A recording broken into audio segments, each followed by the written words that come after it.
ओम शांति। 12 जनवरी 1984 की अव्यक्त वाणी। मुरली का हेडिंग है सदा समर्थ सोचो तथा वर्णन करो। सर्व समर्थ शिव बाबा शक्ति स्वरूप श्रेष्ठ आत्माओं के प्रति बोले, आज आवाज़ से परे रहने वाले बाप आवाज़ की दुनिया में आए हैं। सभी बच्चों को आवाज़ से परे स्थिति में ले जाने के लिए, क्योंकि आवाज़ से परे स्थिति में अति सुख और शांति की अनुभूति होती है। आवाज़ से परे श्रेष्ठ स्थिति में स्थित होने से सदा स्वयं को बाप समान संपन्न स्थिति में अनुभव करते हैं। आज के मानव आवाज़ से परे सच्ची शांति के लिए अनेक प्रकार के प्रयत्न करते रहते हैं, कितने साधन अपनाते रहते हैं, लेकिन आप सभी शांति के सागर के बच्चे, शांत स्वरूप मास्टर शांति के सागर हो। सेकंड में अपने शांति स्वरूप की स्थिति में स्थित हो जाते हो। ऐसे अनुभवी होना, सेकंड में आवाज़ में आना और सेकंड में आवाज़ से परे स्वधर्म में स्थित हो जाना, ऐसी प्रैक्टिस है। इन कर्मेंद्रियों के मालिक होना, जब चाहो कर्म में आओ, जब चाहो कर्म से परे कर्मातीत स्थिति में स्थित हो जाओ। इसको कहा जाता है अभी अभी न्यारे और अभी अभी कर्म द्वारा सर्व के प्यारे। ऐसी कंट्रोलिंग पावर, रूलिंग पावर अनुभव होती है ना। जिन बातों को दुनिया के मानव मुश्किल कहते, वो मुश्किल बातें आप श्रेष्ठ आत्माओं के लिए सहज नहीं, लेकिन अति सहज है, क्योंकि मास्टर सर्वशक्तिवान हो। दुनिया के मानव तो समझते यह कैसे होगा। इसी उलझन में बुद्धि द्वारा, शरीर द्वारा भटकते रहते हैं। और आप क्या कहेंगे, कैसे होगा, यह संकल्प कभी आ सकता है। कैसे अर्थात क्वेश्चन मार्क। तो कैसे के बजाय फिर से यही आवाज़ निकलता कि ऐसे होता है। ऐसे अर्थात फुल स्टॉप। क्वेश्चन मार्क का बदलकर फुल स्टॉप लग गया है ना। कल क्या थे और आज क्या हो, महान अंतर है ना। समझते हो कि महान अंतर हो गया।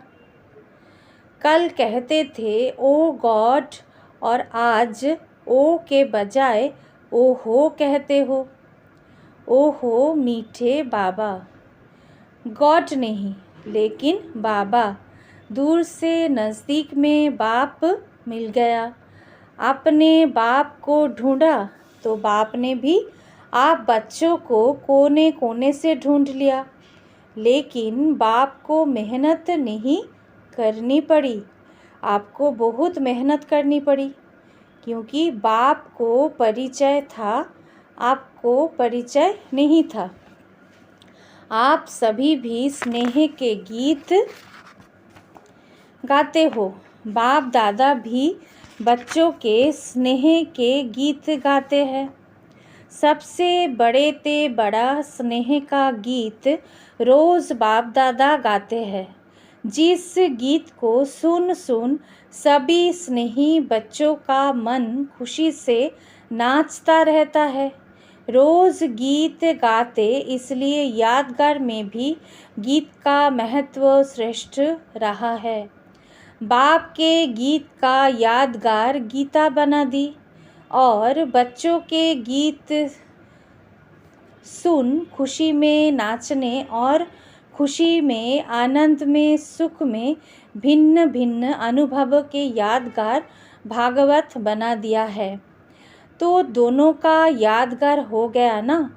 ऐसे श्रेष्ठ भाग्यवान अपने को समझते हो व अनुभव करते हो। समझने वाले अनेक होते हैं, लेकिन अनुभव करने वाले कोटों में कोई होते हैं।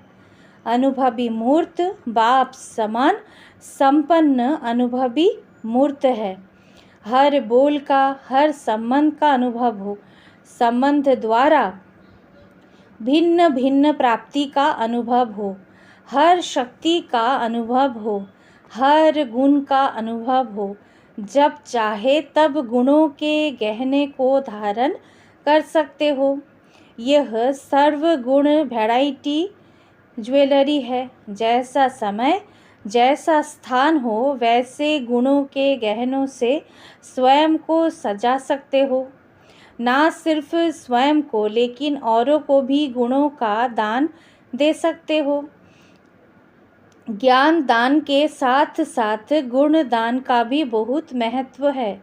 गुणों की महादानी आत्मा कभी भी किसी के अवगुण के देखते हुए धारण नहीं करेगी, किसी के अवगुण के संग दोष में नहीं आएंगी, और ही गुणदान द्वारा दूसरे का अवगुण गुण में परिवर्तन कर देंगी।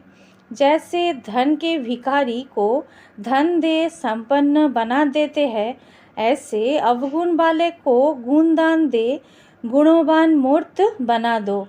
जैसे योग दान, शक्तियों का दान, सेवा का दान प्रसिद्ध है, तो गुणदान भी विशेष दान है। गुणदान द्वारा आत्मा में उमंग उत्साह ही झलक अनुभव करा सकते हो। तो ऐसे सर्व महादानी मूर्त अर्थात अनुभवी मूर्त बने हो। आज विशेष डबल विदेशी बच्चों से मिलने आए हैं। डबल विदेशी बच्चों की विशेषता तो बाप दादा ने सुनाई है, फिर भी बाप दादा डबल विदेशी बच्चों को दूरांदेशी बुद्धि वाले बच्चे कहते हैं।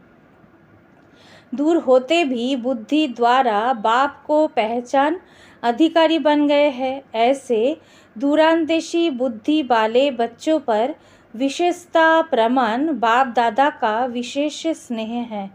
सभी परवाने बन अपने अपने देशों से उड़ते उड़ते क्षमा के पास पहुँच गए हो ना। सभी पक्के परवाने हो ना, क्षमा पर जलने वाले हो, बा कोई सिर्फ चक्र लगाने वाले भी हो। जलना अर्थात समान बनना, तो जलने वाले हो बा चक्र लगाने वाले हो, ज़्यादा संख्या कौन सी है। जो भी हो, जैसे भी हो, लेकिन बाप दादा को पसंद हो। फिर भी देखो कितनी मेहनत कर पहुँच तो गए ना। इसलिए सदा अपने को समझो कि बाप है और सदा ही बाप के रहेंगे। इसलिए सदा अपने को समझो कि बाप के हैं और सदा ही बाप के रहेंगे। यह दृढ़ संकल्प सदा ही आगे बढ़ाता रहेगा। ज़्यादा कमज़ोरियों को सोचो नहीं। कमज़ोरियों को सोचते सोचते भी और कमज़ोर हो जाते हैं। मैं बीमार हूँ कहने से डबल बीमार हो जाते हैं।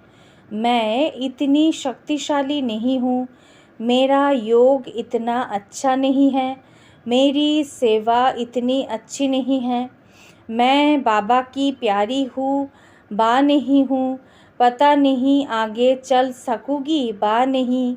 यह सोच भी ज़्यादा कमज़ोर बनाता है।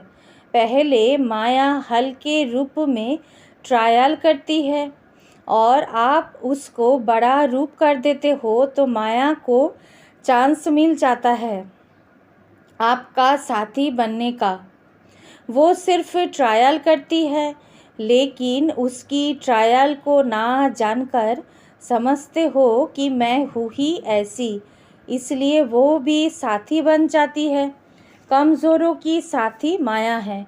कभी भी कमज़ोर संकल्पों को बार बार ना वर्णन करो, ना सोचो। बार बार सोचने से भी स्वरूप बन जाते हैं। सदा यह सोचो कि मैं बाबा का नहीं बनूंगा तो और कौन बनेगा। मैं ही था व मैं ही थी, मैं ही हूँ, कल्प कल्प मैं ही बनूंगी। यह संकल्प तंदुरुस्त मायाजीत बना देंगे। कमजोरी पीछे आती है, आप उसको ना पहचान सत्य समझ लेते हो तो माया अपना बना देती है। जैसे सीता का ड्रामा दिखाते हो ना, भिखारी था नहीं लेकिन सीता ने भिखारी समझ लिया। वो तो सिर्फ ट्रायल करने आया और उसे सच समझ लिया, इसलिए उसने उनका भोलापन देख अपना बना लिया। यह भी व्यर्थ संकल्प, कमज़ोर संकल्प माया का रूप बन आते हैं ट्रायल करने के लिए, लेकिन भोले बन जाते हो इसलिए वो अपना बना देती है। मैं हूँ ही ऐसी, ऐसे कहते कहते माया अपना स्थान बना देती है। ऐसे कमज़ोर हो नहीं, समर्थ हो, मास्टर सर्वशक्तिवान हो, बाप दादा के चुने हुए कोटों में कोई हो। ऐसे कमज़ोर कैसे हो सकते? यह सोचना ही माया को स्थान देना है। स्थान देकर फिर यह कहते हो अब निकालो। स्थान देते ही क्यों हो? कोई कमज़ोर नहीं, सब मास्टर हो, सदा बहादुर, सदा के महावीर हो। यही श्रेष्ठ संकल्प रखो। सदा बाप के साथी है, जहाँ बाप के साथी है वहाँ माया साथी बना नहीं सकती। मधुबन में किस लिए आए हो? माया को छोड़ने। मधुबन महायज्ञ है ना, तो यज्ञ में स्वाहा करने आए हो, लेकिन बाप दादा कहते हैं सभी अपने विजय अष्टमी मनाने आए हो, विजय के तिलक की सेरेमनी मनाने आए हो। विजयी बन करके विजय के तिलक की सेरेमनी मनाने आए हो ना? जी हाँ।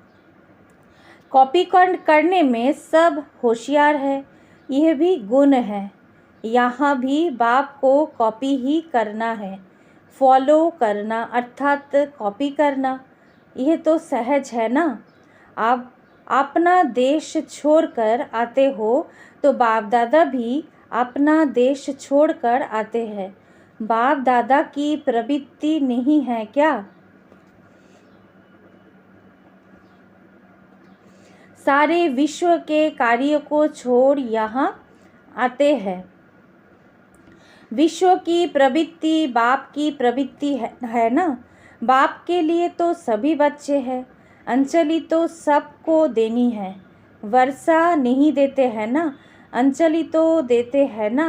अच्छा, सर्वश्रेष्ठ अधिकारी बाप समान सदा महादानी वरदानी आत्माओं को सदा महान अंतर द्वारा स्वयं को महान अनुभव करने वाले, सदा माया को पहचान मायाजीत सर्वशक्ति स्वरूप श्रेष्ठ आत्माओं को, चारों ओर के देश विदेश के लगन में मगन रहने वाले, बाप से रूह रिहान करने वाले, बाप से मिलन मनाने वाले, याद पर याद प्यार देने और पत्र द्वारा भेजने वाले, कुछ मीठे मीठे समाचार और स्व के स्नेह के पुरुषार्थ के समाचार देने वाले सर्व बच्चों को बाप दादा सम्मुख देख याद प्यार दे रहे हैं।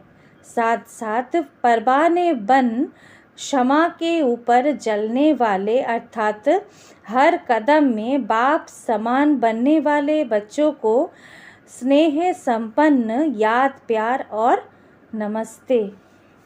ओम शांति।